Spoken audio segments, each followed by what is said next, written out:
What do you believe is the single most important attribute a coach must possess to truly succeed and make a lasting impact? Boy, that's a big question. But I would say, true commitment to walking out the process yourself, right? You don't have to have achieved and experienced everything your ideal client has or wants to, but you have to commit to the process yourself. You have to commit to continuing growing. You have to commit to continuing to experiment. You have to commit to continuing to build your business, right? You don't have to do the exact same things, but you have to continue to live out a journey that people can learn from. And now the man you've been waiting for, John, the sales machine, Rankins.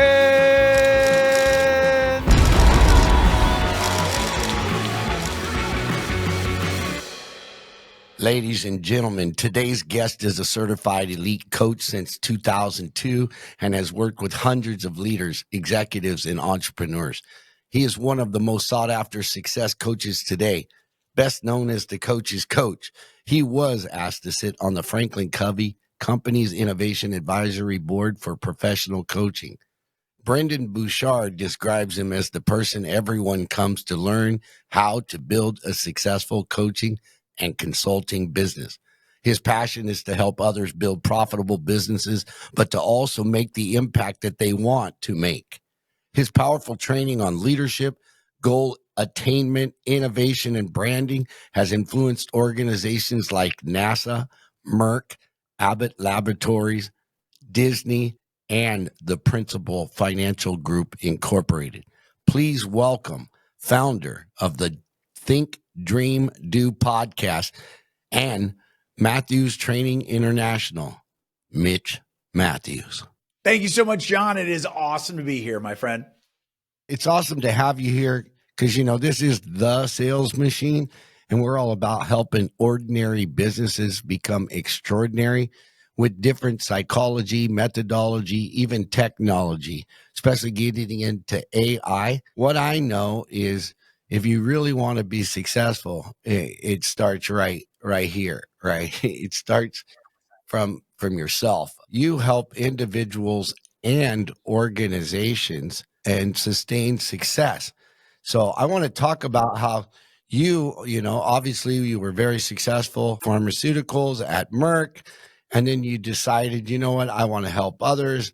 This is, not my calling, selling drugs, and I can relate to that, but, we're going to call it pharmaceutical sales. Yeah.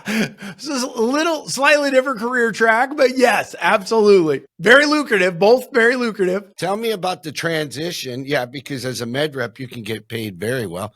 And you were a sales leader, and that's what I do. Tell me about how you transitioned and decided, what, I'm going to get into the public speaking arena and start helping individuals. And then how did that transition into organizations? Well, yeah, absolutely. Well, I can tell you I had a great run in the pharmaceutical world.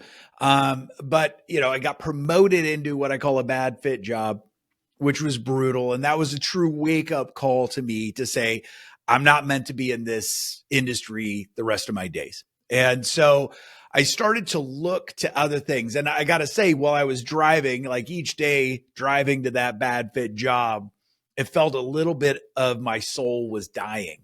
And I started to look around. I thought maybe a change in the industry or a change in the company or, to do some different things. And on one particular day, I'll never forget, I came home and my wife knew it had been a bad day. And she had a magazine setting out, business magazine setting out. And she's like, I want to show you this article. And she showed me the article and she said, this is what you do. This is what you do. And she knew my background. She knew I'd been teaching people to sell, since I was 13 and selling since I was 13, but teaching people to sell. And I loved doing it. I loved encouraging people, helping people. So when I looked at this article, it was about an entrepreneur and it didn't make any sense to me. I'm like, this entrepreneur had a bunch of success in an industry I had no interest in. And she's like, no, not the main article. She's like, look at the sidebar article. And the sidebar article was about this entrepreneur's coach. And basically, this entrepreneur said they couldn't have had the success without their coach walking alongside them. And what was interesting is the more I read about this coach, the more I started to understand what this coach did. But also, this coach was very open that they had no experience in this particular entrepreneur's industry. They just realized they were really good at asking questions, drawing out solutions, drawing out ownership, and bringing accountability, much needed accountability. And that helped this entrepreneur to succeed. And my wife just said, that's what you do. That's what you do with our friends. That's what you do with family. That's what you've done in every company you've ever been in, is you're always encouraging people and be in the safe place that everybody wants to come to you and seek advice or vent or vet. And she's like, what if you did that as your job? What if we did that? And so that set me down this kind of trajectory of investigating the coaching world, how it works. And I'll be the first to admit that I invested in a very expensive coach training program that did help me to be a more confident, competent coach, but it had no business training at all. So I had to figure all that out by myself. But I just started to build this thing on the side, and I wasn't very good at it, to be honest. Like when I first started, I was good at the coaching component, but I wasn't good at the business building component, especially, kind of promoting myself as a coach and promoting myself as a speaker. But things started to click. I started to figure out what we call the 6-figure sequence. And I started to just kind of do certain things, systems. I know you're a big believer in systems. I just started to do those systems over and over.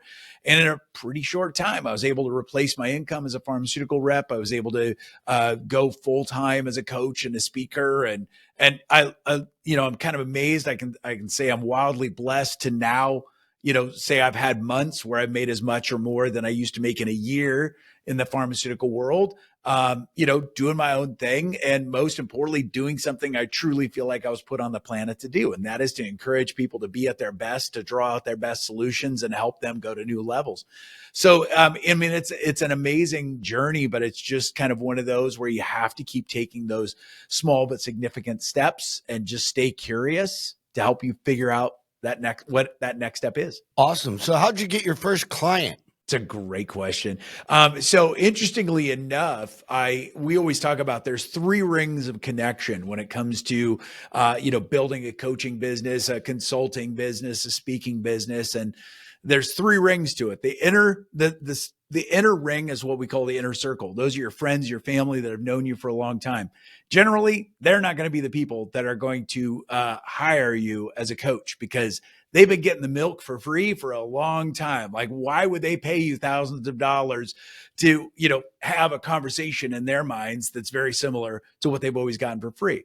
But those people oftentimes know people, right? So the second ring is what we call your network. Those are people that have known you, have interacted with you, maybe been, they've worked with you, but also maybe they've served with you as a volunteer or, been on a board with you, those kinds of things. Your second ring are more likely to hire you. But again, they've probably gotten a little bit of the taste of the goods for free. So they're not as likely to invest in high ticket offerings with you as a coach, a speaker, a consultant. But that the third ring represents your biggest opportunity because those are the people that come into contact with you and they only know you as a coach. They only know you as a consultant. They only know you as a teacher, a speaker, those kinds of things. But the way you get to that third ring is through the first and second rings. So my first official coaching client came through a friend that was in my inner circle.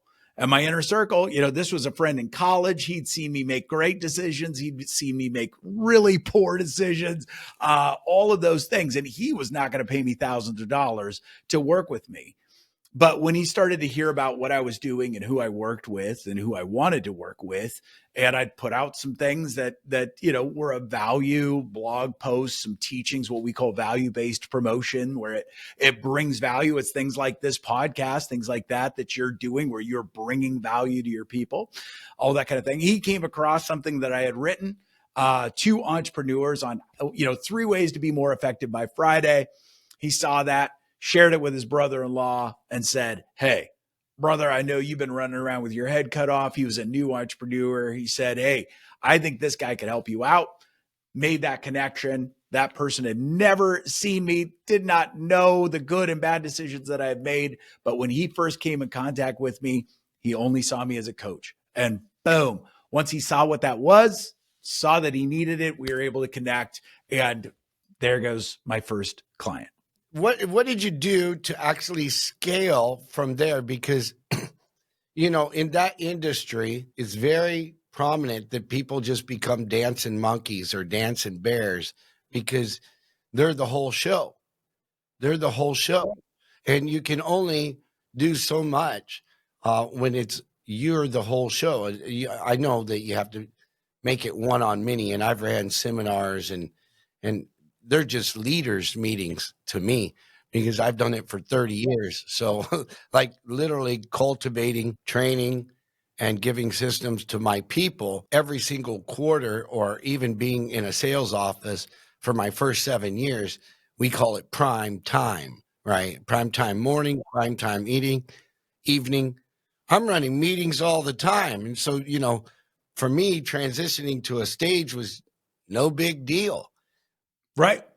As a natural offshoot of what you've been doing for years, right? Yeah. It's just what I do every day. So, I mean, it's a great question, because one of the ways, obviously, you know, that someone, and what's beautiful about this is that, you know, we've been able to build a successful, sustainable coaching business.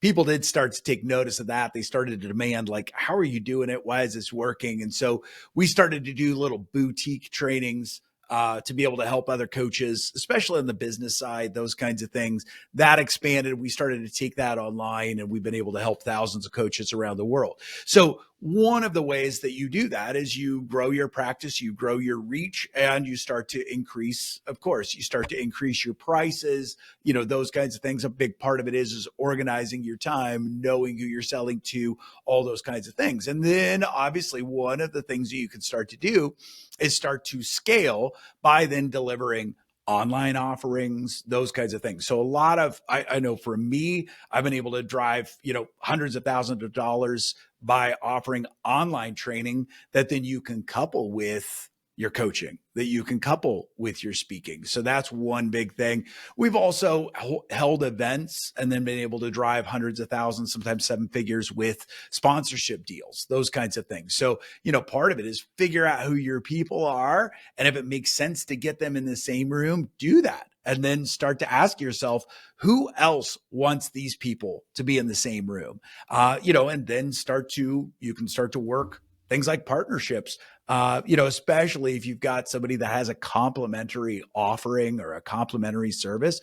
And that can be a really scalable and a lot of fun to be able to blow something like that out. Right on. So you've moved from one-on-one to one-on-many, and you established partnerships, so affiliate programs. And then you went beyond that, even into the sponsorship programs. Now you're no longer just one-on-one, you're one-on-many. And then you start to get into their tracks as well. So, you know, we had one partnership with a large insurance organization. So what was beautiful is we would go and do these events. They were our events. We called them Big Dream Gatherings. And, you know, I got to take my camera crew with me. We recorded it. We would go and feature people that were walking out dreams in the area of these events. But then that started to become something that then the organization, this large insurance organization, would also use to promote. So, I mean, it was great for them because their name was on the event, but it was also great for us because they had, you know, reach to thousands, if not hundreds of thousands of people that we didn't have access to originally. So truly, you know, the sponsorships can be a great win-win opportunity. Yeah, and I love it. It's still a sustainable, scalable system to scale a business. And for all the listeners out there, it's the same psychology and methodology when you think about structure, systems, and strategy that will allow you to scale. You've got to have a structure, you've got to have a system, and you got to be strategic. So I like how you connected the dots to expand your offering, because if it's just a one-on-one, not a one-on-many, then you're limiting your financial capabilities and your income. So I love how you did that. Let's talk about how did you do it and bring it into the different corporations that you're working with. Yeah, absolutely. So that's the beauty of being a coach and a speaker. And as you know, I mean, you've lived this as an entrepreneur and now speaker and podcaster, content creator, all of those things, right? But I always say that most, not all, most coaches should also be speakers, and most speakers, not all, but most speakers should also be coaches, because what's beautiful about coaching is it allows you to go, as you said, one-on-one, and it allows you to go deep with an individual or a small group of individuals. And that is powerful. That's powerful for them, and it's powerful for you. But then as a speaker, you can speak to 30, 300, 3,000, and more, right? And you don't get to go as deep, but you get to go wide and have a massive amount of impact. What I love about speaking, and my goal with speaking oftentimes, is to introduce a new vernacular, right? Introduce some new language that everybody can start using, that helps everybody get on the same page, whether it's getting clear on what we're actually doing or how we're going to deliver that. So I love giving kind of that common language, that new vernacular. And so that's beautiful. You get to plant those seeds when you're speaking, but then when you get to coach, then you get to go deeper with that and see the seeds grow, help those seeds grow, cultivate a harvest, right? So I always say, it's the coaching can help to supplement the speaking can help supplement the coaching. So not all speakers should be coaches, not all coaches should be speakers, but most should be. And what's beautiful is, as you're coaching, you're also coming up with all sorts of examples that you can offer from the stage, right? Of successes, setbacks, all of those things. You can now offer illustrations, never, of course, violating any confidentiality, but it still gives you these rich stories and case examples that then you can point to. But as you do that, a whole audience is also being reminded that you do work with people one-on-one. And I will even include that information in a speaking proposal. I'll say, hey, you didn't ask about this, but I do offer a la carte coaching. We have packages for groups. We have packages for individuals. So, we're talking about this event, but if you ever want, to go deeper or have a group of people or some individuals go deeper on anything we're talking about, we offer coaching. We also offer online training that will allow people to go and take this content and dig even deeper for 10 weeks or 6 months, those kinds of things, which allows, a keynote to go from a 5-figure to a 6-figure opportunity, and also not take you a lot more time to be able to deliver that. I love the business model of scale, especially with structure, systems, and strategy. Like, even I run my organization it's all about SSS. And if you disconnect from that, things become chaos, especially without systems. But in an era when now that we have the greatest freedom of all time, the greatest freedom in the history of the world, where literally anybody can legit build a brand, even falsify followers and stuff like that. And there can, in an era where anybody can just say that they're a coach in the industry, where it's becoming very saturated, what would be your advice to, whether it's an individual or corporations, to actually use to vest a legit coach? It is an interesting time, because to your point, you can buy followers, right? Pick your platform. You can buy followers. You can even buy a little bit of engagement, those kinds of things. So it's an interesting time from the standpoint of going, okay, don't let follower numbers be your only marker for whether you can trust someone. It's funny. I was talking with someone, actually kind of an executive with a large organization that trains coaches, and they certify coaches, especially on the kind of training of the coaching side.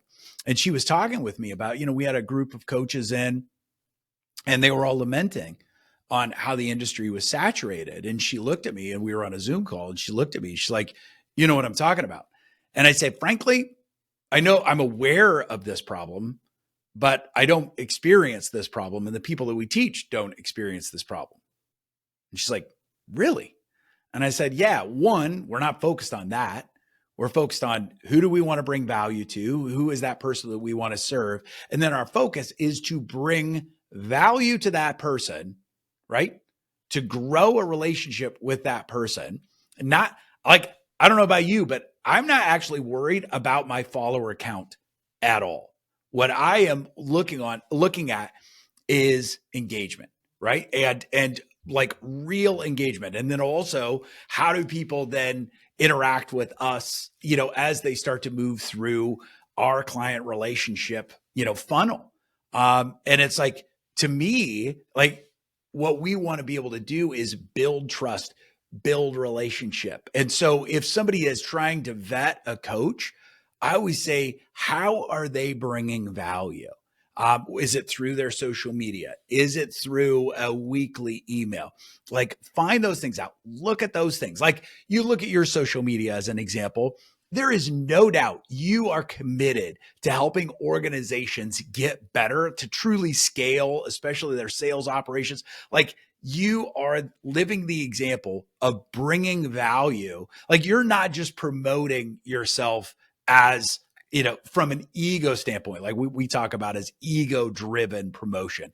I don't know about you, but that kind of drives me crazy. This is what I had for breakfast. This is who I met with this week, right? That's ego-driven. And if you want to do a little bit of that to build relationships, so be it. But I say, what are you doing to deliver value? And what parts of that are you delivering for free? So people can truly get a taste of what it is you do and taste and see that it's good, right? And to do that on a consistent basis. So if you're looking at hiring a coach, if you're looking at hiring a speaker, take a dive and say, okay, are they putting up a post a month, a post every 6 months, which you do see that happen. It's like that. Well, that person's not committed to bringing excellence wherever they are.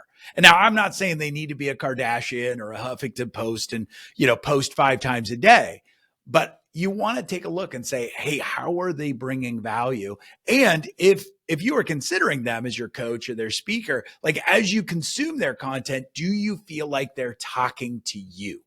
Right? Jay Abraham said brilliantly, and you've probably heard this quote, that if you can describe someone's problem better than they can, if you can put their problem into words better than they can, then they also assume you have their solution.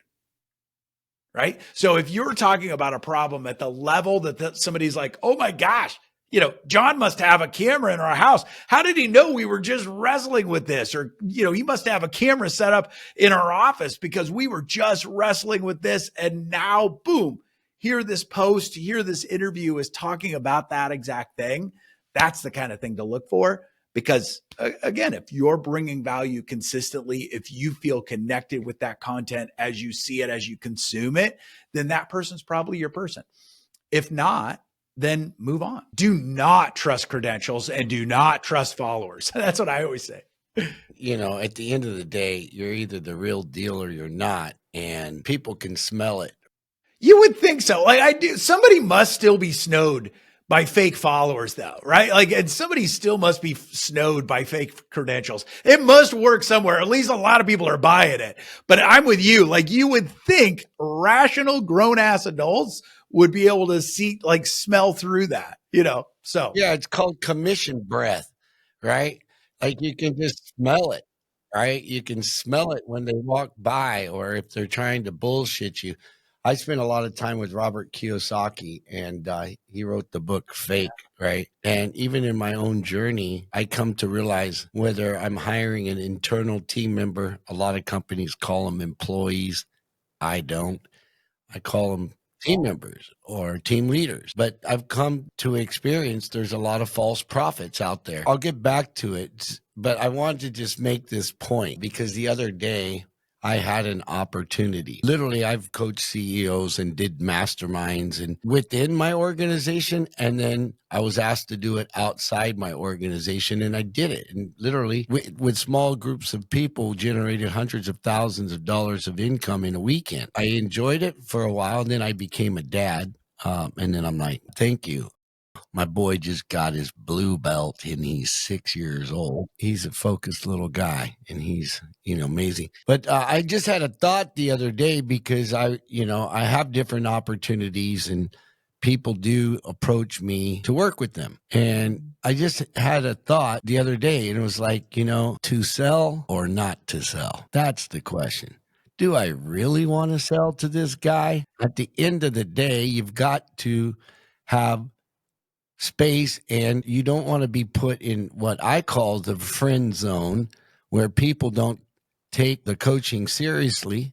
Number one, they no longer respect your time as far as being an expert and a professional. And then they're like, well, can we just do a quick call? Yeah, and you're picking my pocket too. When you pick my brain, you're picking my pocket. You're like a pickpocket. You want to steal the information. And look, I'm all about helping others, but at the same time, you need to value my time. So you understand the value proposition. It's really, there's givers and takers in the world, and that's just reality. And I'm a giver. What book is that? Hold on. You dropped a nugget. Adam Grant. It's a book called Givers and Takers. And he actually dove into the science and the research behind what it is to be a giver and what it is to be a taker. And it's fascinating because a lot of what you would think would be true is not, but I think exactly what we're talking about is. And one of the things, as an example, this is a big reason why, we encourage the people that go through our coach training program. We encourage them to set up coaching packages, and most of our folks start at coaching packages that, are at least $5,000, $10,000, $15,000, $25,000. And sometimes people are like, oh my gosh, how do I do that? Can I do that?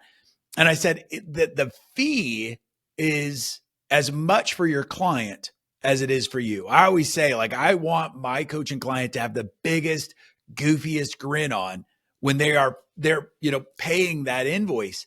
And people will ask, like, why? It's like, well, they will know they are 100% in. Like, I don't do the can I pick your brain calls anymore, because what I've found is most people do not take any action on information they got by having no investment.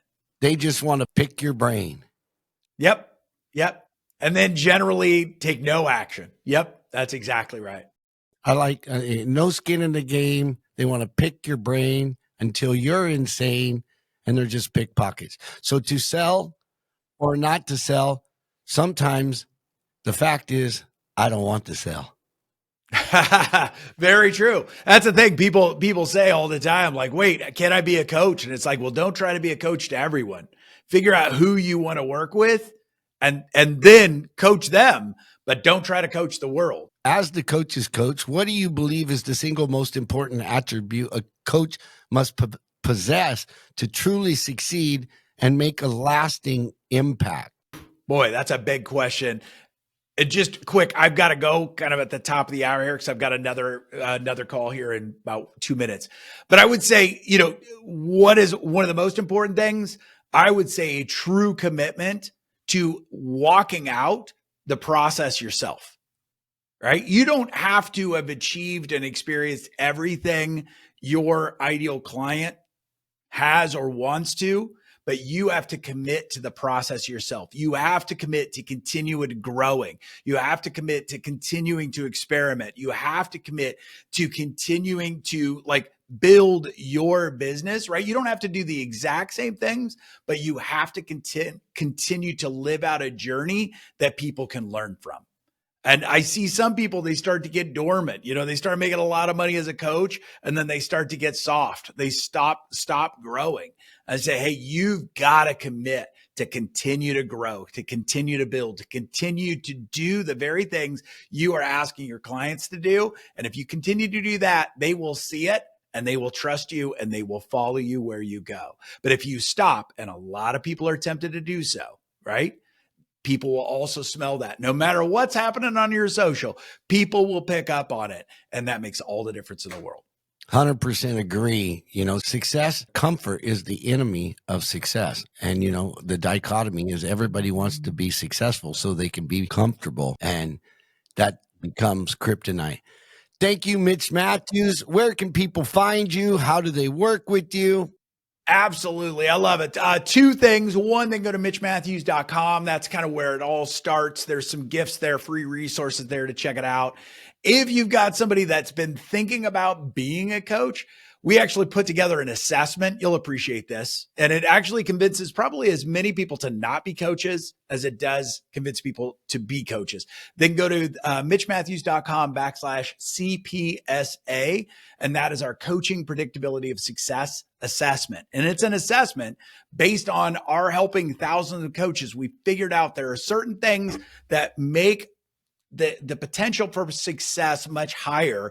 And we allow people to take this assessment. And it does convince some people, hey, go do other things. Doesn't mean you're a bad person. Just doesn't mean coaching is for you. But for somebody that scores high on that, then we've got free resources for them to check out as well to help them on that journey. Whether they choose to work with us or not, we want to see people getting encouraged. We want to see people having their dreams launched, and we want to see people getting the help that they need. So if it's through us, great. But if it's not, we're making the world a better place, and that's what we want to see. So John, thanks so much for being on this show. I love what you're doing. I respect it, man. And this show is going to impact millions of people, I know. Thank you, Mitch.